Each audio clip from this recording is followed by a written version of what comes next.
Welcome to special focus. ఫలితానికి ప్రతిష్టతకు మధ్య వారధి నోబెల్. కష్టానికి శ్రమకు ప్రతీక నోబెల్. పరిశోధనలు ప్రయోగాల సమ్మేళనం నోబెల్. శాంతి సామరస్యానికి నిలువుటద్దం నోబెల్.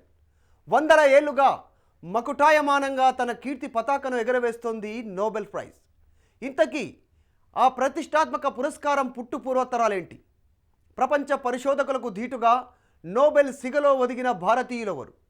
విశ్వ విజేతలపై రాజ్ న్యూస్ స్పెషల్ ఫోకస్. కష్టానికి ఫలితం దక్కితే సంతోషంగా ఉంటుంది, గుర్తింపు లభిస్తే మరింత ఆనందం కలుగుతుంది. అత్యున్నత పురస్కారం వరిస్తే ఆ గౌరవమే వేరుగా ఉంటుంది. వివిధ రంగాల్లో విశేష కృషి చేసిన వారికి అలాంటి పురస్కారాలు వెతుక్కుంటూ వస్తాయి. అలాంటి మేధావులకు ప్రతి ఏడాది నోబెల్ ప్రైజ్ ఇవ్వడం జరుగుతుంది. 2021 ఏడాది కూడా శాంతి, సాహిత్యం, ఆర్థిక, వైద్య, సైన్స్ రంగాల్లో కృషి చేసిన వారికి నోబెల్ పురస్కారం దక్కింది. ఇంతకీ ఏ దేశాలకు చెందిన శాస్త్రవేత్తలకు నోబెల్ వరించింది? ఎప్పుడెప్పుడు అని ఎదురు చూసిన అనౌన్స్మెంట్ వచ్చేసింది. వేలాది మందిని పరిశీలించి పదుల్లో వడపోసి మణిమ కుటాలను వెలికితీసింది నోబెల్ ప్రైజ్ కమిటీ. వివిధ రంగాల్లో విశేష కృషి చేసిన వారిని ఎంపిక చేసింది. ఎప్పటిలాగే 2021 ఏడాది కూడా అనేక మందికి నోబెల్ పురస్కారాలు దక్కాయి. కనీస వేతనాల పెంపుదల ఫలితాలను విశ్లేషించిన అమెరికాకు చెందిన డేవిడ్ కార్డ్ కు ఆర్థిక శాస్త్రంలో నోబెల్ బహుమతి లభించింది. ఆయనతో పాటు ఇద్దరు ఆర్థికవేత్తలకు నోబెల్ ప్రైజ్ దక్కింది. డేవిడ్ కార్డ్, ఆంగ్రెస్ట్ గైడో ఇమ్మెన్స్ కు నోబెల్ అందిస్తున్నట్లు రాయల్ స్వీడిష్ అకాడమీ ప్రకటించింది. లేబర్ మార్కెట్, వలసలు, విద్యపై కనీస వేతనాల ప్రభావాన్ని కార్డ్ విశ్లేషించారు. అలాగే ఆర్థిక శాస్త్రానికి సంబంధించిన విశ్లేషణాత్మక పరిశోధనలపై ఆంగ్రెస్ట్ గైడో సహకారం అందించారు. నోబెల్ శాంతి పురస్కారానికి మారియా రెసా, దిమిత్రీ మరటోవ్ ఎంపికయ్యారు. ప్రజాస్వామ్యానికి మూలమైన భావ వ్యక్తీకరణ, స్వేచ్ఛ పరిరక్షణ కోసం చేసిన కృషికి గాను విశిష్ట పురస్కారానికి ఎంపిక చేసినట్లు నోబెల్ కమిటీ తెలిపింది. ప్రపంచవ్యాప్తంగా ప్రజాస్వామ్యం, మీడియా స్వేచ్ఛ పరంగా తీవ్ర ప్రతికూల పరిస్థితులు ఎదుర్కొంటున్న ఈ సమయంలో భావ ప్రకటన స్వేచ్ఛ కోసం వీరు ధైర్యంగా పోరాడుతున్నారని నోబెల్ కమిటీ ప్రశంసించింది. రష్యాలో పేరుకుపోయిన అవినీతి, విధానపరమైన హింస, చట్ట వ్యతిరేక అరెస్టులు, ఎన్నికల్లో మోసాలు వంటి ఎన్నో సంచలనాత్మక కథనాలను మారటోవ్ ప్రచురించారు. ఇక రసాయన శాస్త్ర విభాగంలో 2021 గాను నోబెల్ పురస్కారం జర్మనీకి చెందిన బెంజమిన్ లిస్ట్, స్కాట్లాండ్ కు చెందిన డేవిడ్ డబ్ల్యూసి మిక్ మిలన్ కు వరించింది. అసమాన ఆర్గనో కటాలసిస్ ను అభివృద్ధి చేసేందుకు గాను వీరికి నోబెల్ పురస్కారం దక్కింది. బెంజమిన్ లిస్ట్, మిక్ మిలన్ల ఆవిష్కరణతో ఫార్మాస్యూటికల్ పరిశోధనలపై భారీగా ప్రభావం చూపనుంది. ప్రస్తుతం మ్యాక్స్ ప్లాంక్ ఇన్స్టిట్యూట్ కు బెంజమిన్ లిస్ట్ డైరెక్టరేట్ గా పనిచేస్తున్నారు. మిక్ మిలన్ ప్రిన్సన్ యూనివర్సిటీ ప్రొఫెసర్ గా ఉన్నారు. ఫిజిక్స్ విభాగంలో ముగ్గురిని నోబెల్ వరించింది. జపాన్, జర్మనీ, ఇటలీకి చెందిన సైంటిస్టులు సుకురో మనాబో, క్లాస్ హసాల్మన్, జార్జియో పారసిని ఈ ఏడాది నోబెల్ బహుమతికి ఎంపికయ్యారు. భూతాపంపై పరిశోధనలకు సుకురో, క్లాస్ హసిల్మన్ కు, సంక్లిష్టమైన భౌతిక వ్యవస్థలపై పరిశోధనలకు గాను జార్జియో పారసికి ప్రతిష్టాత్మక అవార్డు దక్కింది. వైద్య శాస్త్రంలో 2021 సంవత్సరానికి గాను అమెరికన్ పరిశోధనలకు నోబెల్ బహుమతి లభించింది. డాక్టర్ డేవిడ్ జూలియస్, ఆర్డెమ్ పటాఫౌటియన్ కు ఉమ్మడిగా నోబెల్ బహుమతి ప్రకటించారు. శరీరం ఎందుకు వేడెక్కుతోంది, స్పర్శలో తేడాలపై పరిశోధనకు గాను వీరిద్దరికీ నోబెల్ బహుమతి ప్రకటించారు. శరీరంలోని ప్రత్యేకమైన సెన్సార్లు ఒత్తిడిని గురిచేస్తాయని ప్రపంచానికి తెలిపిన శాస్త్రవేత్తలు డేవిడ్ జూలియస్, ఆర్డెమ్ పటాఫౌటైన్లు ఈ ఏడాది ప్రతిష్టాత్మకమైన వైద్య శాస్త్ర నోబెల్ అవార్డు దక్కించుకున్నారు. సాహిత్యంలో టంజానియా నవల రచయిత అబ్దుల్ రజాక్ గుర్నాను నోబెల్ బహుమతి వరించింది. వలసవాదంపై ఆయన రాజ్యలేని పోరాటంతో పాటు శరణార్థుల వ్యధను కళ్లకు కట్టినందుకు గాను రజాకు ఈ పురస్కారాన్ని అందిస్తున్నట్లు రాయల్ స్వీడిష్ అకాడమీ వెల్లడించింది. 100 ఏళ్లకు పైగా చరిత్ర ఉన్న ఏకైక బహుమతి బహుశా నోబెల్ ఒక్కటేనేమో. నోబెల్ ప్రైజ్ పుట్టినప్పటి నుంచి ఇప్పటి వరకు ఎంతో మందిని వరించింది. అది చుక్కల్లో చంద్రుడిలా, ఆకాశంలో నక్షత్రంలా, ఎప్పటికీ ఎన్నటికీ వన్నె తగ్గని మకుటం, వెలకట్టలేని బహుమానం. వినడానికి బాగున్నా దాన్ని సాధించాలంటే అంత తేలికైన విషయం కాదు. ఎన్నో ఏళ్ల కఠోర శ్రమ ఉండాలి. ప్రపంచవ్యాప్తంగా ఎంతో ప్రతిష్టాత్మకమైనది నోబెల్ బహుమతి. ప్రతి పరిశోధకుడి అదో కలల సౌధం.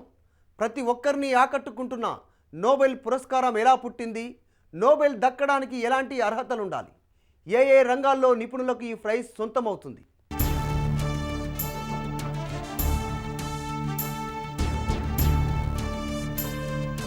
మన దేశంలో పుట్టిన వారు కానీ, ఈ దేశ పౌరసత్వం స్వీకరించిన వారు కానీ, ఈ దేశ వారసత్వం ఉన్నవారు కానీ నోబెల్ బహుమతి ప్రవేశపెట్టిన ఇన్నేళ్లలో వేల మీద లెక్క పెట్టేంత మందినే నోబెల్ బహుమతి వరించింది.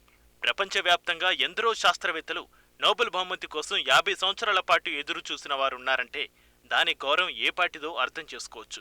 ఎలా చూసినా నోబెల్ బహుమతి వంటి విశిష్ట సత్కారం ఈ ప్రపంచంలో ఇంకొకటి లేదంటే అతిశయోక్తి కాదు. నోబెల్ బహుమతులను స్వీడన్కు చెందిన ప్రఖ్యాత శాస్త్రవేత్త ఆల్ఫ్రెడ్ నోబెల్ పేరు మీద ఏర్పాటు చేశారు. అక్టోబర్ 21, 1833లో ఆల్ఫ్రెడ్ నోబెల్ జన్మించారు. ఆయన 355 ఆవిష్కరణలు చేశారు. అందులో అత్యంత ప్రధానమైంది డైనమైట్. నోబెల్ 1895లో రాసిన వీలునామా ప్రకారం నోబెల్ బహుమతులు ఇస్తున్నారు. మానవాళి అభివృద్ధికి విశేష కృషి చేసిన వ్యక్తులకు 5 రంగాల్లో బహుమతులు ఇవ్వాలని వీలునామాలో రాసి డిసెంబర్ 10, 1896లో నోబెల్ మరణించారు. ఆయన చెప్పిన 5 విభాగాలు భౌతిక శాస్త్రం, రసాయన శాస్త్రం, వైద్య శాస్త్రం, సాహిత్యం, శాంతి. నోబెల్ బహుమతులను తొలిసారి 1901లో ప్రదానం చేశారు. వీటిని ప్రతి ఏటా ఆల్ఫ్రెడ్ నోబెల్ వర్ధంతి అయిన డిసెంబర్ 10న బహుకరిస్తారు. స్వీడన్ కేంద్ర బ్యాంకు స్వెర్జెస్ రిక్స్ బ్యాంకు 1968లో ఆల్ఫ్రెడ్ నోబెల్ స్మారకార్థం ఆర్థిక శాస్త్రంలో బహుమతిని ఏర్పాటు చేసింది. 1969 నుంచి దీన్ని ప్రదానం చేస్తున్నారు. ప్రస్తుతం 6 విభాగాల్లో నోబెల్ బహుమతులను ఇస్తున్నారు. ఫిజిక్స్, కెమిస్ట్రీ, ఎకనామిక్స్లో నోబెల్ బహుమతులను స్టాక్ హోమ్లోని royal Swedish academy of sciences అందిస్తుంది. స్వీడన్లోని కరోలిన్స్కా ఇన్స్టిట్యూట్ మెడిసిన్లో, స్వీడిష్ అకాడమీ లిటరేచర్లో ప్రదానం చేస్తాయి. శాంతి బహుమతిని నార్వేజియన్ నోబెల్ కమిటీ నార్వే రాజధాని ఇస్లోలో ఇస్తుంది. ఇక మిగిలిన బహుమతులు స్వీడన్ రాజధాని స్టాక్ హోమ్లో ప్రదానం చేస్తారు. ప్రతి సంవత్సరం జాతి, మత, ప్రాంత వివక్ష లేకుండా మానవ జాతి మేలు కోసం మహత్తరమైన కృషి చేసిన వారికి నోబెల్ బహుమతి ప్రకటిస్తారు. ఆల్ఫ్రెడ్ నోబెల్ అనే స్వీడిష్ శాస్త్రవేత్త తన వీలునామాలో తనకు గల యావదాస్తి $90 లక్షల విలువైన ఆస్తుల నుంచి వచ్చే వడ్డీతో ప్రతి సంవత్సరం 5 రంగాల్లో బహుమతులను ఏర్పాటు చేయాలని నిర్దేశించాడు. బహుమతికి అర్హులైన వారిని ఎంపిక చేసుకోవడానికి విస్తృతమైన పరిశోధన చేస్తారు. ప్రపంచవ్యాప్తంగా ప్రతిభా పాఠవాలకు జరిపే మూల్యాంకన విధానమే ఇప్పటికీ నోబెల్ బహుమతి ఘనతకు, గౌరవానికి కారణం. నోబెల్ బహుమతికి అర్హులను ఎంపిక చేయడానికి ముందుగా ప్రతిభావంతుల జాబితాను సెలెక్ట్ చేస్తారు.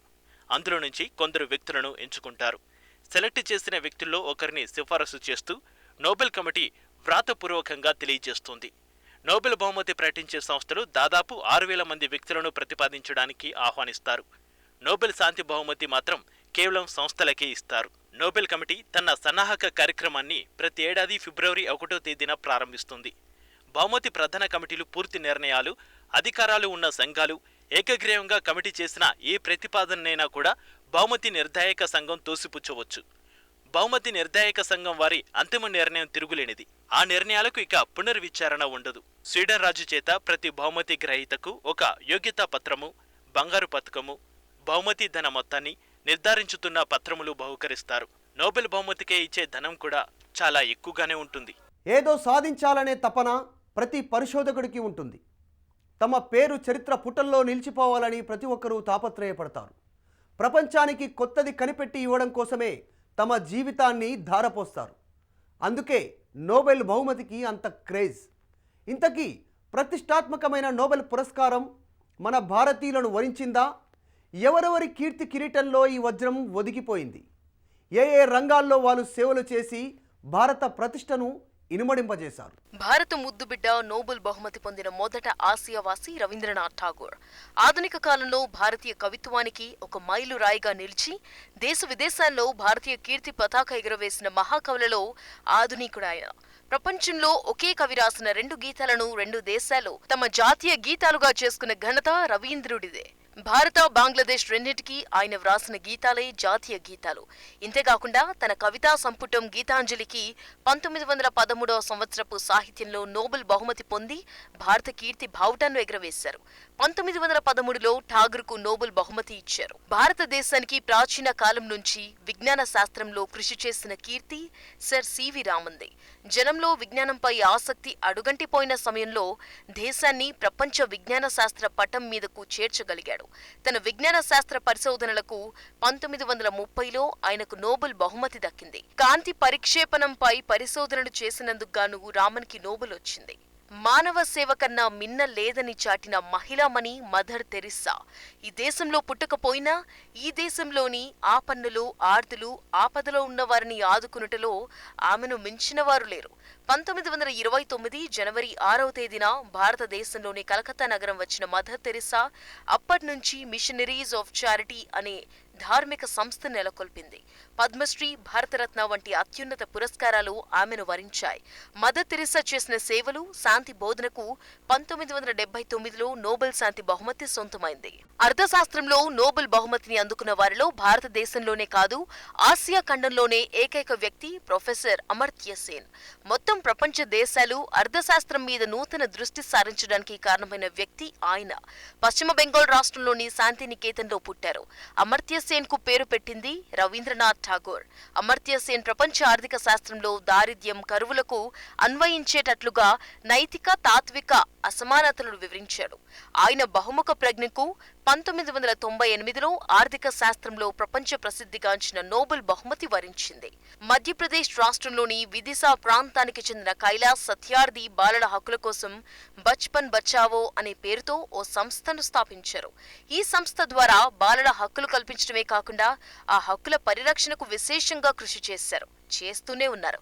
ముఖ్యంగా వీధి బాలలు, మురికి వాడల్లో బాధ్యతలతో సతమతమవుతూ వెట్టి చాకిరీ, బాల కార్మిక వ్యవస్థ నిర్మూలనకు ఈయన నడుం బిగించారు. ఆయన సేవలకు గుర్తుగా 2014లో ప్రతిష్టాత్మక నోబెల్ శాంతి బహుమతి లభించడం సత్యార్థి కార్యదక్షతకు నిదర్శనం. భారత సంతతికి చెందిన నోబెల్ గ్రహీతలు కూడా ఉన్నారు. 1968వ సంవత్సరపు వైద్య శాస్త్రానికి నోబెల్ బహుమతి గెలుచుకున్న ముగ్గురిలో హర్గోవింద్ ఖరోనా ఒకరు. పశ్చిమ బెంగాల్ రాష్ట్రంలోని రాయ్పూర్ గ్రామంలో జన్మించాడు ఖరోనా. 1945లో ఇంగ్లాండ్కు వెళ్లి లివర్పూల్ విశ్వవిద్యాలయంలో పీహెచ్డీ చేశారు. విజ్ఞాన శాస్త్రంలో, మాలిక్యులర్ బయాలజీలో విశేషమైన కృషి చేశారు. భౌతిక శాస్త్రంలో నోబెల్ ప్రైజ్ పొందిన భారత సంతతికి చెందిన రెండో వ్యక్తి సుబ్రహ్మణ్యం చంద్రశేఖర్.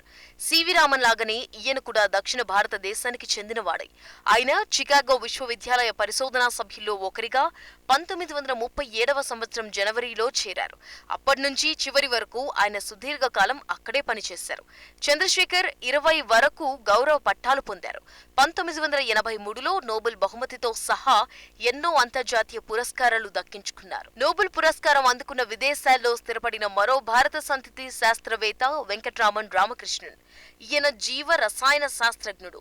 తమిళనాడులోని చిదంబరంలో 1952లో జన్మించాడు.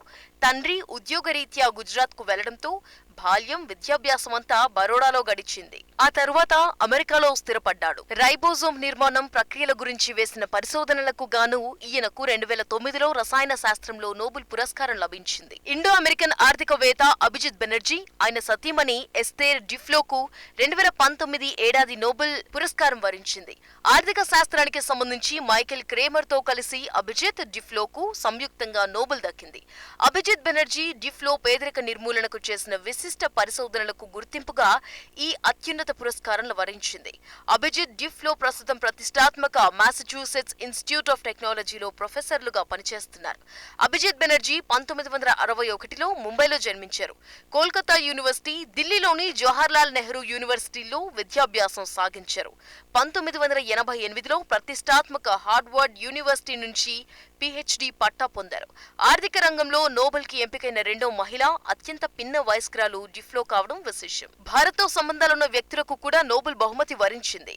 రుడ్యార్డ్ కిప్లింగ్ కు 1907లో సాహిత్యంలో ఆయనకు నోబెల్ బహుమతి వచ్చింది. ఆయన సుప్రసిద్ధ ఆంగ్ల రచయిత, కవి. బొంబాయిలో జన్మించారు. 1894లో ఆయన రాసిన ది జింగిల్ బుక్ అనే కథా సంకలనంతో ప్రపంచవ్యాప్తంగా పాఠకులకు చేరువయ్యారు. కథా సాహిత్యంలో ఆయన తీసుకొచ్చిన నూతన ఒరవడికి నోబెల్ దక్కింది. 14వ దలైలామాకు 1989లో నోబెల్ శాంతి పురస్కారం లభించింది. టిబెట్ ప్రజల విముక్తి కోసం ఆయన చేస్తున్న శాంతియుత పోరాటానికి గాను ఈ అవార్డు వచ్చింది. టిబెట్లో జన్మించిన దలైలామా 1959 టిబెటన్ తిరుగుబాటు సమయంలో భారత్కు వచ్చి ఇక్కడే స్థిరపడ్డారు. వీరితో పాటు విఎస్ నైపాల్ ట్రినిడాడ్ కు చెందిన భారతీయ సంతతికి చెందిన ప్రఖ్యాత నవల రచయిత. 2001లో ఈయనకు సాహిత్యంలో నోబెల్ బహుమతి లభించింది. చరిత్రకు సంబంధించిన ఇతివృత్తాలు ఆయన రచనల్లో ఎక్కువగా కనిపించేవి. నిష్పక్షపాతమైన రచయితగా ఆయనకు పేరుంది. ఇలాగే సర్ రొనాల్డ్ రాస్ రాసిన ఆంగ్లో ఇండియన్ శాస్త్రవేత్త, మలేరియా పరాన్నజీవి జీవిత చక్రానికి చెందిన పరిశోధనకు గాను 1902లో వైద్య శాస్త్రంలో నోబెల్ బహుమతి లభించింది. ఈయన హైదరాబాద్లోనే ఈ పరిశోధన జరిపారు. ఇలా ఎంతో మంది ఇండియన్స్ కు నోబెల్ బహుమతి దక్కింది. నోబెల్ బహుమానం అంటే ఓ కీర్తి, నోబెల్ బహుమానం అంటే ఓ ప్రతిష్ట. అంతా ఆషామాషిగా వచ్చే గుర్తింపు కాదు. దీనికి ఎంతో శ్రమ, పట్టుదల ఉండాలి. ఎంతో చరిత్ర, ఇంకెంతో ఘనత నోబెల్ సొంతం. ఎవరెన్ని చెప్పినా, ఎన్ని విమర్శలు వచ్చినా ఇప్పటికీ ఎప్పటికీ నోబెల్ మార్క్ ఏమాత్రం తగ్గదు. అదే దాని ప్రత్యేకత. మరో 100 ఏళ్ళైనా ఈ నోబెల్ బహుమతులు అందుతూనే ఉండాలి. పరిశోధకుల జీవితాలు 10 కాలాల పాటు చరిత్ర పుటల్లో నిలవాలి. 2021 విశ్వ విజేతలకు సెల్యూట్. ఇది ఇవాల్టి రాజ్ న్యూస్ స్పెషల్ ఫోకస్. చూస్తూనే ఉండండి రాజ్ న్యూస్.